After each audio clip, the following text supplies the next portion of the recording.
Во првиот дел од емисијата гостува Иван Штериев, директорот на Македонската берза. Штериев, добре дојдовте.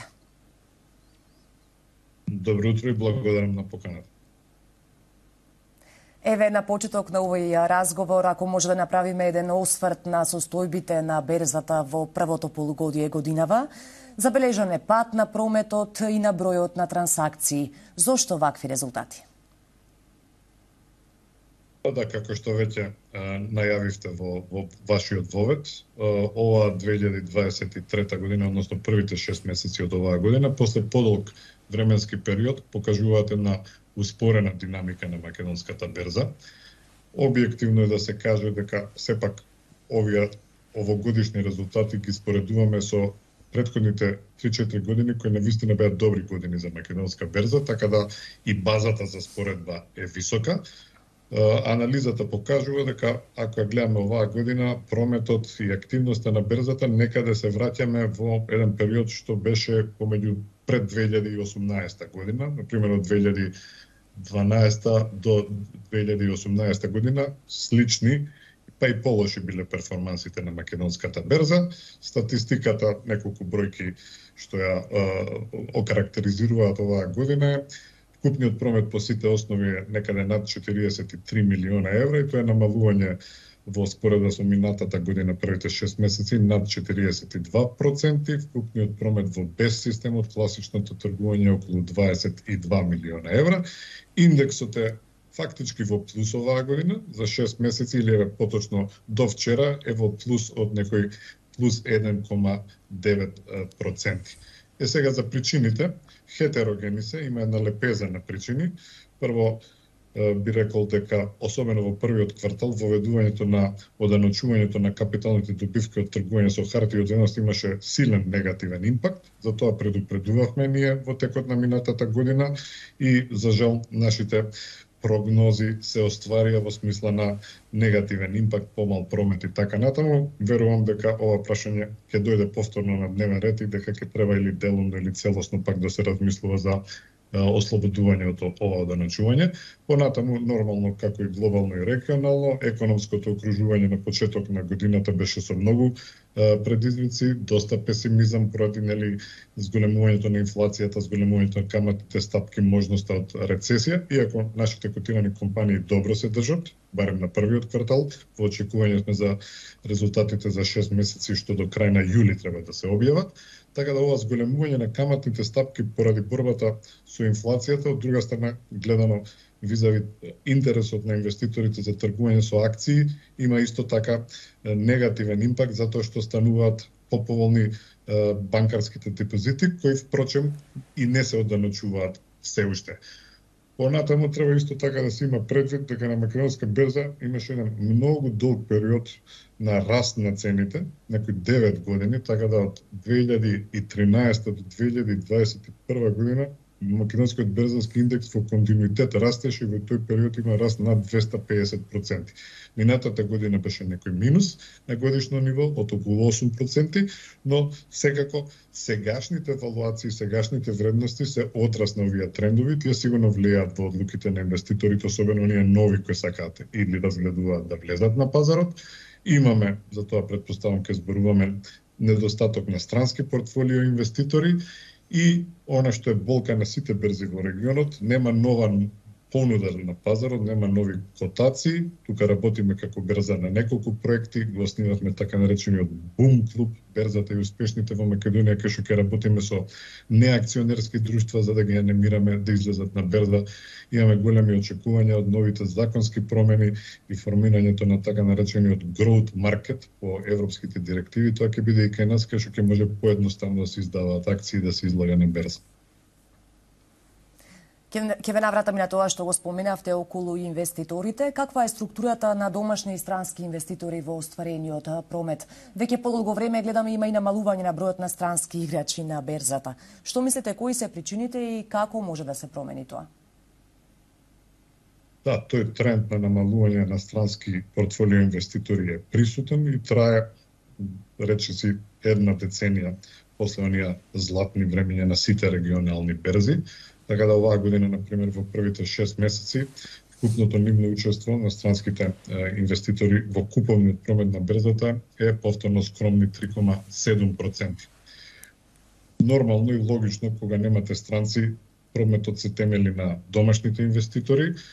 Кај нас една карактеристика е, што во принцип е добра, да во рамките на домашните инвеститори поголемо учество имаат физичките лица и може да кажеме дека оваа година во првите 6 месеци процентот на учество на физички лица во купувањата, во куповниот промет на берзата е рекорден 64%. Како што реков, тоа има позитивни страни, но посебно во некои осцилаторни периоди тој тип на инвеститори се посклони на брзи одлуки, така да тука има и таков момент. Сега за странците, објаснуваме веќе подолго време и да повториме неколку работи. Прво, треба да бидеме реални дека нашите компании и нашите најголеми компании се мали во меѓународни рамки, па и во регионални рамки. Нашиот пазар не спаѓа во некои класификации на светско ниво рамките на тие emerging markets, тоа е frontier market, и тој не привлекува големи меѓународни институционални инвеститори. Нашата шанса и нашиот прозорец, така да кажам, е кон регионалните инвеститори и токму затоа е таа наша политика и одлуки да и во сопстеничката структура влезе една од најголемите берзи во овој регион, Загребачката берза. Имавме во мај први денови на македонскиот пазар на капитал за хрватски инвеститори, посетеноста и интересот беше добар, имавме средби и директно со компаниите и имаме големи очекувања дека од тука ќе повлечеме некој нов промет. Каква е генерално состојбата на регионални светски берзи? Има ли закрепнување по кризата? Какви се очекувањата? Регионално, ако ги анализирате берзите на овој наш простор на југоисточна Европа, оваа година, да речем, не се движат сите берзи во исти правец, од аспект на ценовните движења, доста е хетерогено. Може вака да се даде една општа оценка дека берзите од регионалните држави кои се членки на Европска Унија оваа година имаат поголем пораст на ценовните нивоа, во цифрени некакви порасти.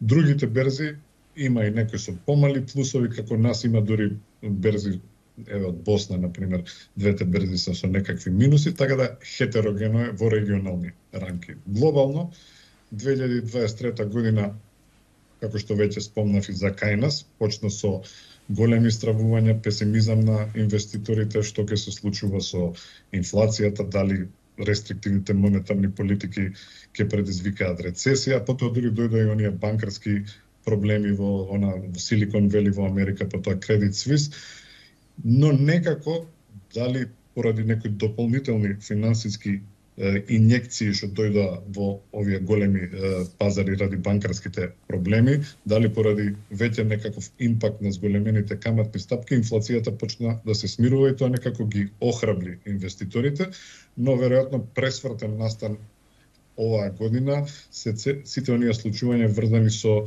технологијата на вештачка интелигенција и од кога се лансира ChatGPT на OpenAI како продукт, тоа ги повлече сите технолошки акции во повторно еден забрзан раст на цените, така како се гледа, например, Nasdaq, каде што се главните технолошки акции, на годишни ниво порастот во 2023 година е 30%.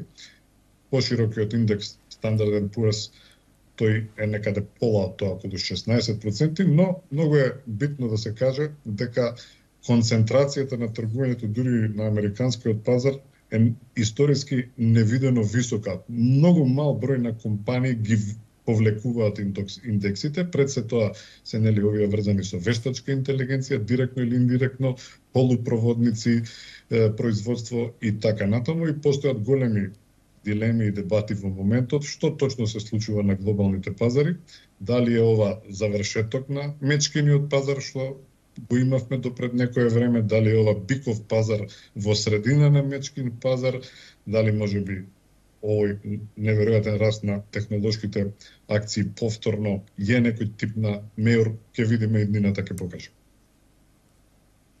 Какви се вашите очекувања за иднината и за нашата берза и какво е расположението во моментов, односно во што има најголем интерес за инвестирање? Па познато е дека ние како македонска берза во рамките на другите регионални берзи сме пазар со најмногу котирани банки.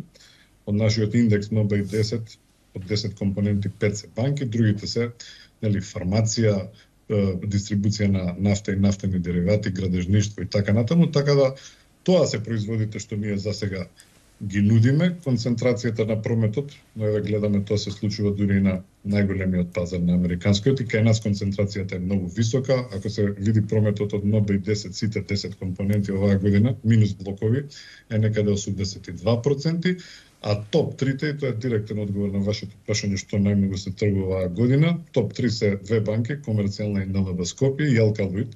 Тие се 73%, но тоа е судбината на помалите берзи, концентрацијата е висока. Што ќе се случува, би го искоментирали вчерашното издавање на граѓанската обврзница, која имаше голем интерес, се запиша дупло повеќе од тоа што беше иницијално понудено со каматна стапка од 5%. Тоа само покажува дека постои, и тоа е теза на македонска берза веќе подолго време, побарувачката на нашиот пазар на хартија од вредност веќе не е проблем. Значи, кога се појават инструменти интересни или неризични, како граѓанската обврзница со добар принос, значи се генерира побарувачка, значи предизвикот е на страната на понудата, за што веќе испомнавме. Инаку дивидендите на нашите компании оваа година, тоа е позитивен момент, од 90 котирани компании 26 исплатиле дивиденда, тоа е доста повеќе него предходниот период, и од тие 26, едно десетина се, ако земеме реперова граѓанска обврзница, дивидендниот принос кај десетина е поголем од приносот на граѓанската обврзница, но сепак оние постулати се дека акциите како поризични инструменти треба да ги наградуваат инвеститорите повеќе него приносите на обврзниците, така да веројатно се ствараат некои нови релации и односи на нашиот пазар. Так, нашата берза продолжува и да го зголемува својот сопстvenички влог во централниот депозитар. Зошто, какви се идните планови? Па да, во право сте, деновиве ние фактички остваривме некои нови трансакции за купување на акции од централниот депозитар, и сега македонска берза е некаде околу 25% собственик на централниот депозитар. Тоа е веќе декларирана и јавно елаборирана стратегија. Ние сметаме дека со таа институција имаме сродна дејност, дека познаваме таа дејност со која се бави депозитарот, можеме да извадиме доста синергии, пред се во информатичко-техничкото работење, но во други делови на нашиот заеднички развој. Но најконкретно две се стратешките цели зашто влегуваме во собственост на депозитарот. Прво, сметаме дека депозитарот како институција има голем потенцијал за развој дополнителен и може таму да се понудат и нови услуги, што ќе значи и нови приходи за депозитарот, а индиректно и за берзата како акционер.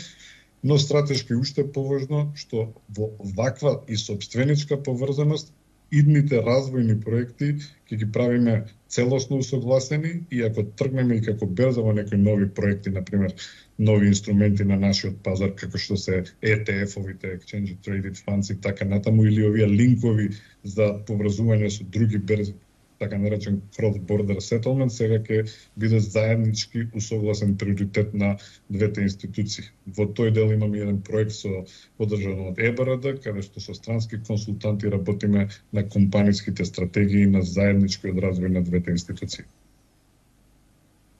Господин Нештериев, јас ви благодарам многу за издвоеното време и гостувањето во емисијата Зум ин. Ви благодарам на поканата уште еднаш. Поздрав.